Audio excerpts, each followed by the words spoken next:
Shaping your memoir's plotline is important. For your memoir to be interesting and meaningful, what should you include in your storyline?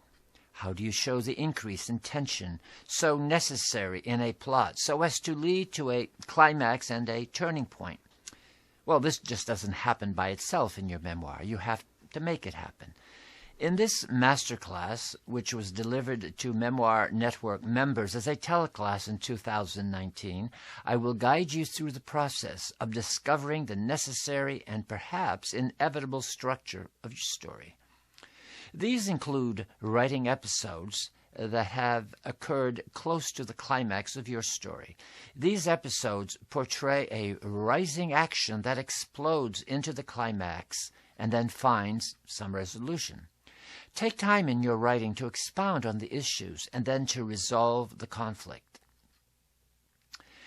In shaping plotline, I include 3 surefire ways to launch your story.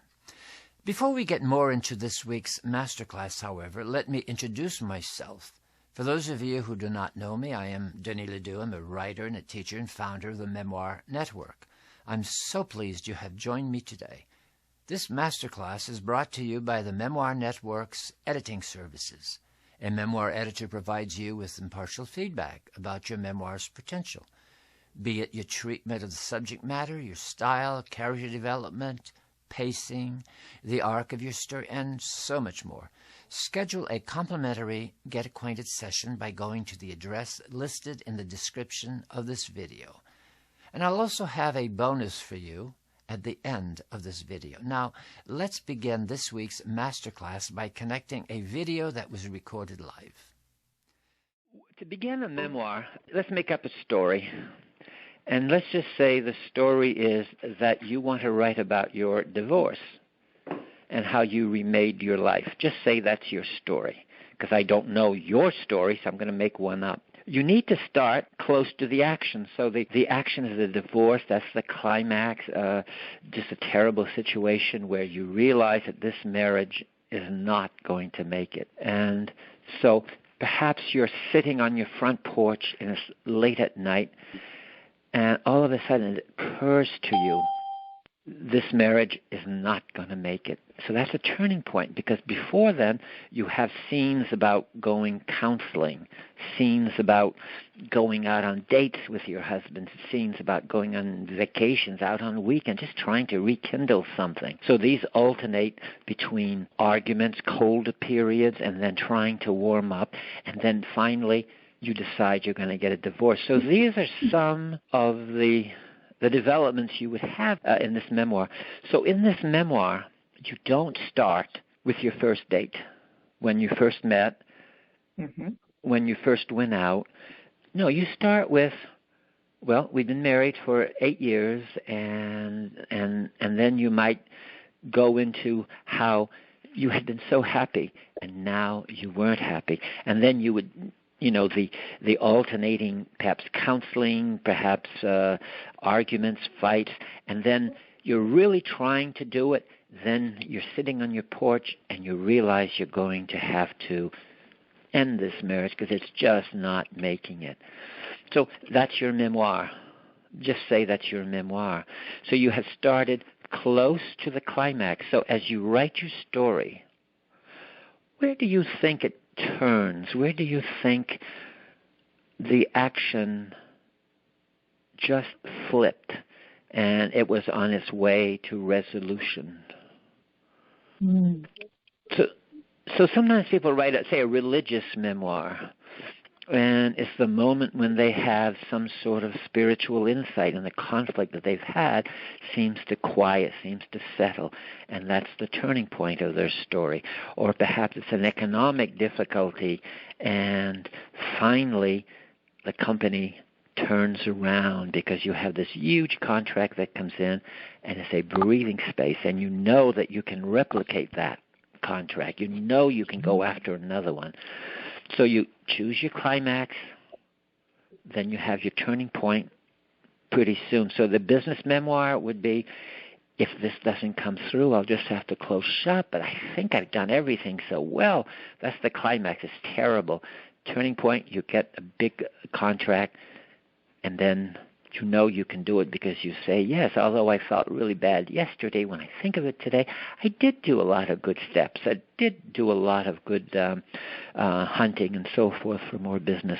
So you decide what your climax is, make a turning point. What is the turning point? That's the thing you've been going for. The turning point is the ending, that's the happy days. And then how many episodes do you need? Just say you worked in the business memoir, you worked at 10 different jobs trying to learn the skills you need. We don't need to know about 10 different jobs. You might put them together. You might just briefly describe them. But you choose where your struggles were, and you try to start close to the climax. Now, that's just the shaping of the story. I will tell you some specific ways to begin a memoir, but I wanted to create the environment of you start close to the ending. You start where the ending begins to happen. So in the divorce situation, the ending begins to happen when you realize this marriage is in trouble and you just can't smile it away. Something has to be done, and you begin thinking of strategies. You've got kids, you've got something or other, and you want to make it work. That's where your memoir starts. If anybody has a question on the shaping of a memoir. I think that would be really good. So if we start where the ending starts to begin, then yes. Would you go back then and do like a backflash and then explain how you got to that point, or just face the struggle and not bring in the slow path to that turning point? There would be flashbacks, for instance, just say the divorce thing, and you're sitting there and you're saying, what happened? This used to be so much fun, we used to come back and from work and we'd just do things. We'd cook together. We'd go out to a restaurant if we didn't want to cook. It was just very pleasant. And then what happened? And that's the memoir, what happened. Mm-hmm. And there you may need a few flashbacks. You want enough information so that the reader knows what you're talking about, but you don't want to have more information than your reader needs to know to understand the theme of your memoir. So a memoir has an action. Something happens in the memoir. And sometimes many people that I've worked with will say, well, I'm not sure I had a specific action. I wanted to talk about, you might say, I wanted to talk about what it was like to be a Jew who lived in the only Jewish family in my town, or whatever ethnicity you want, and how I came to consciousness of my Jewish faith. The action there is really a lifetime of action. Other people they say, I just want to write about what it was like to grow up on an island off the coast of Washington State. Again, there isn't any specific conflict there when you look at it. But then when you really consider the story, was there a story here of how am I going to make a life here? Was there a story of I left it and I'm no longer there? And then as you begin to explore the story, you see where there is a conflict.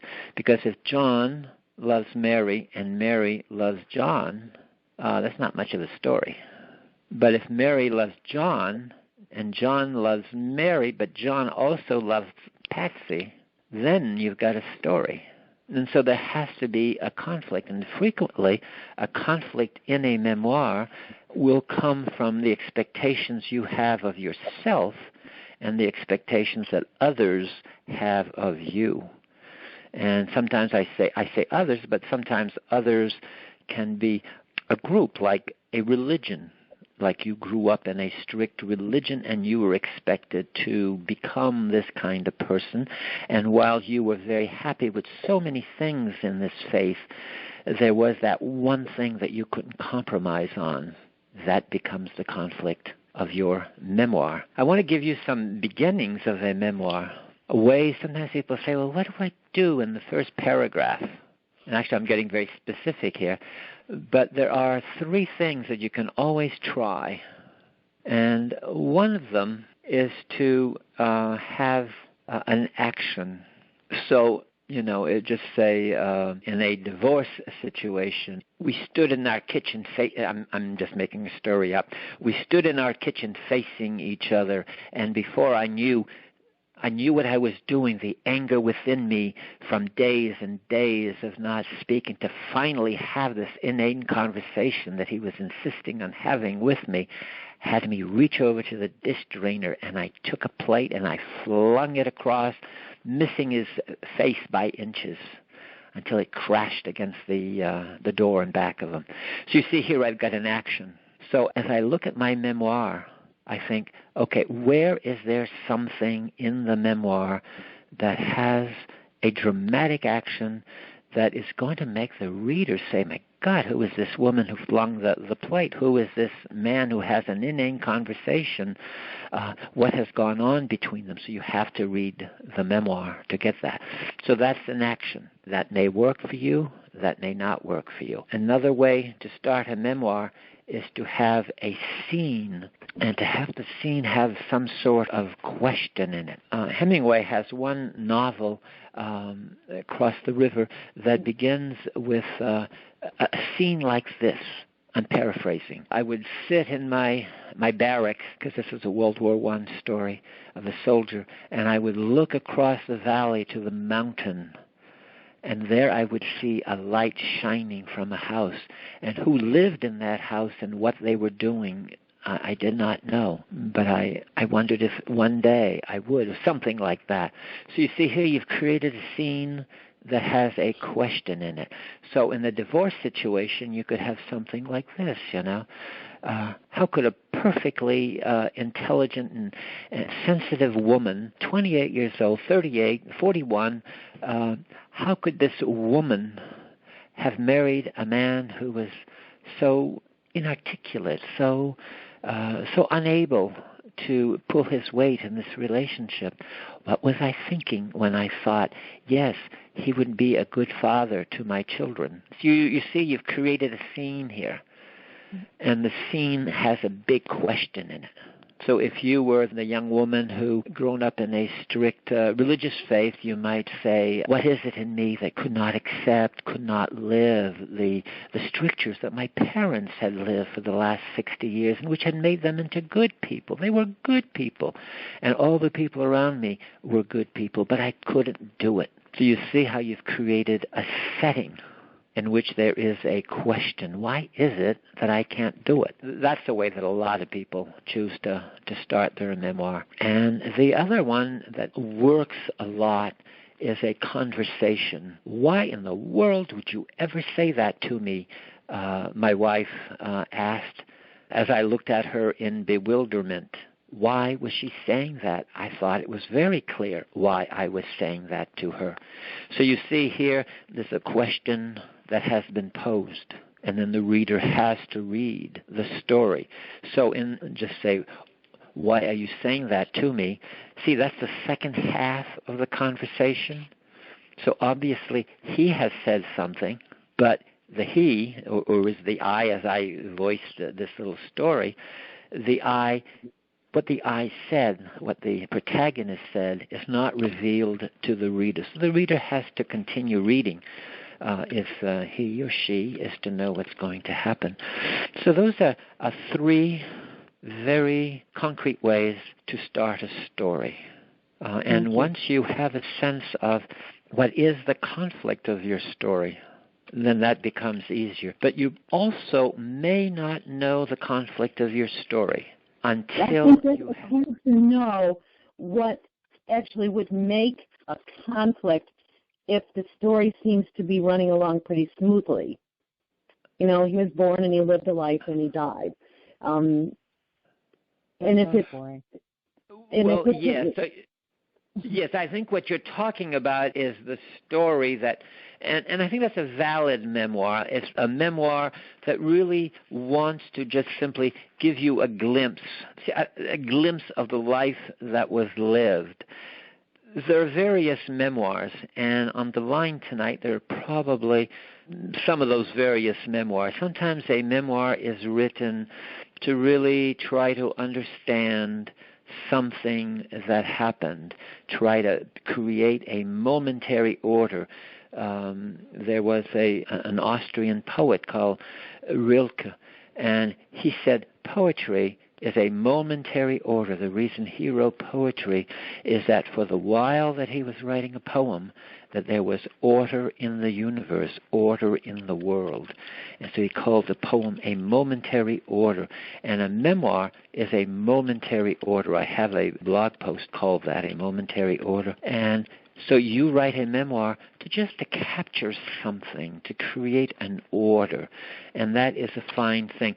There probably need not be a conflict, but I suspect that there would be, even if you were writing a memoir about living in a farm community in Iowa. If you would like to explore receiving help with your memoir on any aspect of memoir writing or publishing, know that we offer a 30-minute complimentary get-to-know-you consultation. The link to a free consultation is in the description below. Before you go, please hit the subscription button at the bottom left of this video and click on the bell next to it. Subscribing assures this memoir writing content will appear on your YouTube homepage and recommendations bar. Check the description below for a link to this week's free video e-course, and remember, inch by inch, it's a cinch, yard by yard, it's hard.